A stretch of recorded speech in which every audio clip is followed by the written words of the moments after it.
Kiss My Badge, for the fans, by the fans, covering the best league in the world. So the next match out of the match week 26, we are going to discuss about Aston Villa hosting Spurs at Villa Park. You were just saying that maybe Spurs won't win, huh? Yeah, saying, I think like what we were discussing earlier, these teams that is inside the relegation zone, they are more dangerous, fired up. Yes, yeah. it's more dangerous than the top teams. That's The top true, teams fighting for the league, yes, they are fired up, but they are also nervous. Like these lower teams, they just play. They got nothing to lose. They got nothing to lose. If they lose, they relegated, which they are already in that position to get relegated. If they win, they will fight on and try to rescue themselves. So Aston Villa is bottom 3.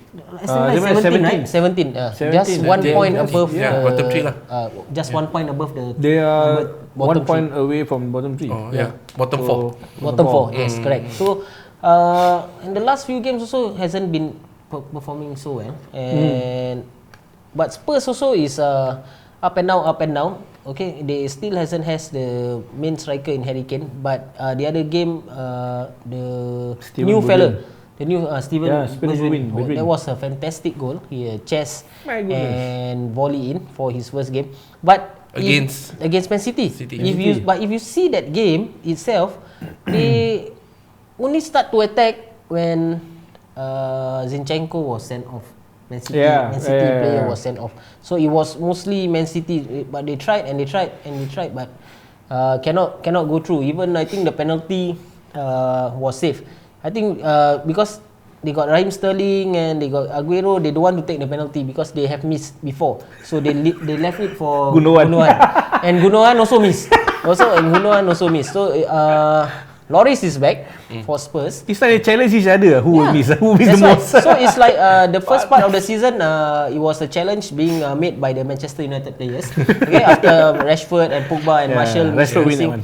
So now it's back to Manchester City. They are taking it on. So the Manchester teams like to challenge each other who will miss more penalty. Yeah. So it's a Manchester challenge, they call it. Okay. So the thing is that now they are against Villa.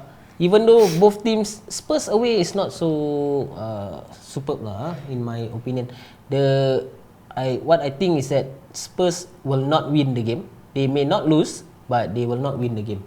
Spurs against Villa. This one is I'm actually thinking that the underdog might have a chance to steal a point at least. So Harry Kane is still injured. Yeah, I heard he's out until end of season. Yeah. So the latest update is that, and then I don't think Mourinho is making any much impact on Spurs. Yeah. I see their style sometimes is the same. It's the same. He's fucking the bus. And now they don't have Eriksen also. Eriksen has gone to Inter.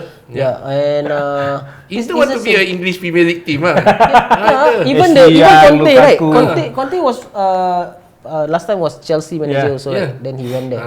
Yes. So I think that's where he got the connections with the English club players. So when he was there, then he got quite a few, right? He got Sanchez and Lukaku and Ashley Young, all from Manchester United. All Aussie lah. All Aussie, but somehow okay, Sanchez still not Smalling. Smalling didn't go. Smalling to Roma. So Yeah. Sanchez is still not performing. I think his move away from Arsenal is the same like Torres when he moved to Chelsea. He's coming back. Okay, Sanchez moves to Manchester United, then Sanchez moved to Inter Milan. But still has not reached the heights. That deal was the best one-sided deal ever. So it benefited Arsenal. Were you Mkhitaryan? Were you sad? No. When Sanchez a lot of Arsenal fans, they love Sanchez. Yes. But if you see, for me, I like to see body language. Okay. Right? Yes, he's running here, he's running there. Yeah. But what you don't see, right? He's blaming other players. Oh, yeah. It's don't like actually see that. Yeah. Like Torres saying that, I'm carrying the team. Like you can see that he has that feeling. Yeah. That he's frustrated with other players. Yes, they are not good, but then you being a player, you shouldn't act that way, even though other players are not good. To me, I don't like that. Okay. Right? You are running around, you are scoring goals, and you are trying to play well. And it seems as if you are the only one. A lot of fans say, Sanchez is doing a lot. But actually, he's not helping his teammates as well. You think that if Sanchez comes back to the current Arsenal team, will he make a good contribution? I don't think so. Unless Arteta has a way to deal with what Sanchez is now. What Sanchez is. Trust Arteta lah. Trust Arteta. But I think if you want Arteta to change within that short period of time, he cannot have too many problems. So I would say don't include Sanchez because to me Pepe also is a problem. To me Pepe is a problem. People say he's skillful. Yes, I can say he's a trident, but it's unpolished, not yet trident. It could be a very potent weapon. Yeah, he can be a potent weapon. He dribbled past Van Dijk, right? But he dribble past, he go back 2 meters. He doesn't penetrate and make it into a goal. To me, he's a good dribbler. He gets past people, but there's after no that, he's just running around dribbling past people and going nowhere. There's no effective football. So that itself is a work in progress. So if Sanchez comes in, is another problem. To that list of issues that Arteta is trying to fix. Even Zaka, you see in that space of time, Zaka he changed, right? Under Arteta. Arteta is changing a lot of people. To me, right? Guendouzi, he's still too young. He shouldn't be in the first 11. Torreira, now he is much improved player. So Torreira is now the first 11 with 11. Xhaka. Yeah. So Guendouzi is most of the time lah, but got one game Guendouzi was in the first 11. Yeah. So to me, Arteta needs less of these problematic issues lah. Arsenal also is like Chelsea because they are using all these fantastic youngsters that they are having, like the Saka and the Millenials. From Leeds and Nketiah. Why Arsenal have so many difficult names? Nketiah.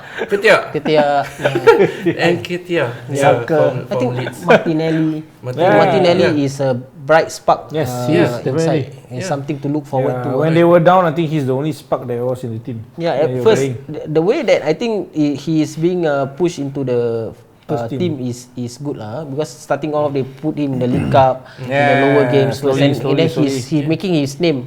People are saying that, who's this Martinelli? Why never play Martinelli? They're now trying to what Manchester United is doing with Marcus. What's this Greenwood is too fast. They straight away push. I think that's what certain Manchester United fans don't like, is you sell off Lukaku, you sell off Sanchez, and now Rashford is injured. So who's going to play forward? So now you have to use this Greenwood fella. So I think that is the part where the manager comes into the spotlight. Okay, because that's why I think some fans it's a bad decision for his part lah. I think he's trying to balance a lot of things. A manager needs to balance a lot of things, like Ole. Right, like Rashford, is he really injured? Is Pogba really injured? And then Lingard, he's not performing. Should you really put him in? You do have strikers, right? Yes, they sell Lukaku, they loan out Sanchez. There's Lingard, there's Rashford, there's Martial. But are they performing? Do you want to play them? Even though Greenwood is performing better than them. Even the Daniel James, right? The one that they bought from I think Derby or from Leeds or something like. Then he wasn't supposed to be a permanent first 11. He was supposed to come in slowly. But now he's being pushed into the first 11. Same as Marcus Greenwood. Greenwood was also supposed to be sub in slowly. He was a super sub actually. They were saying that he's like the next coming of Ole. So now he's both of them are being pushed to the first. Maybe our past few episodes, we keep talking about how bad millennials are, right? We keep complaining about millennials very rush of blood to the head. That's why Chelsea, they can't even defend against Arsenal. Allow Arsenal the lack of experience, right? But sometimes on the other hand, right, you can't teach old dogs new tricks. Like the old players, right, they have this certain mentality. That's all they know. And they don't want to fight on. They don't want to play for the club. They play for money or something like that. That Ole is forced to play Greenwood. He's forced to play the youngsters, because the youngsters, they will fight for him. They will play for him. But these people, maybe for Pogba, I'm a superstar. I'm a French World Cup champion. Why should I listen to you? Why should I play for Manchester United? And follow your instruction, right? It's just speculation, not really he said that, but example.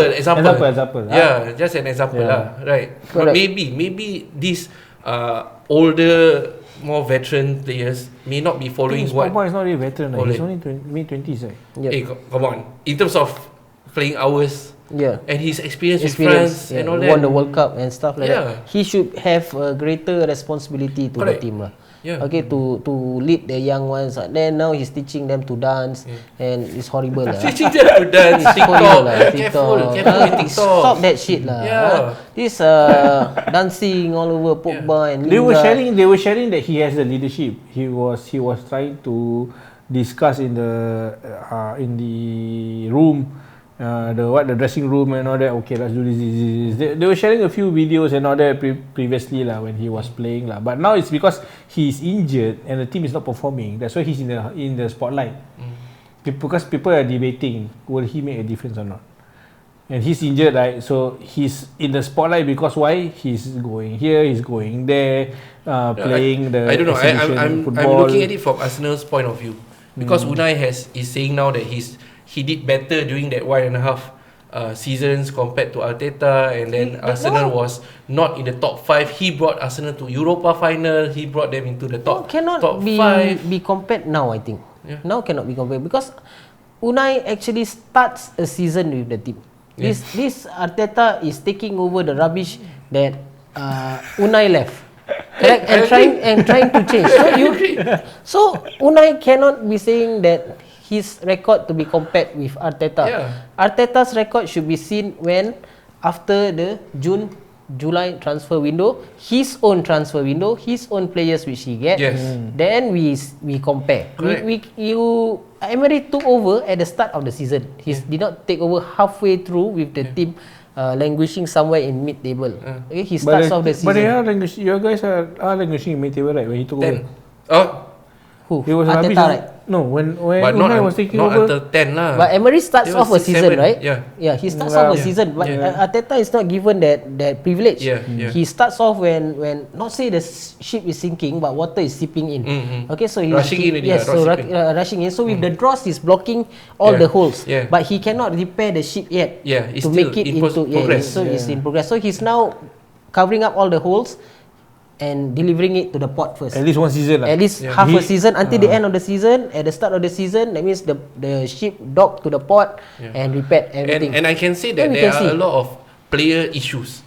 Right? Because there was a period where Arsenal lost a lot of leaders or a lot of experienced leaders. Like Peter Cech. He was a good leader. The player Koscielny.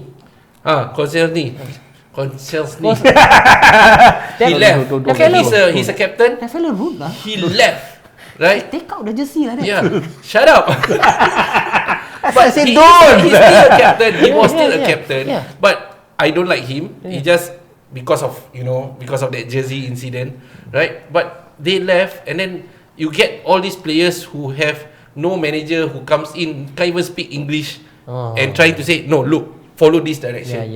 It's not like Klopp. Look, come down and support last 5-10 minutes. Don't leave the stadium. Right. So I think play a part. Player mentality. And right now Arteta has a lot of player issues. Right. And I think if people like Pogba and all that, right, they actually play a big part. It's not just managers. Right.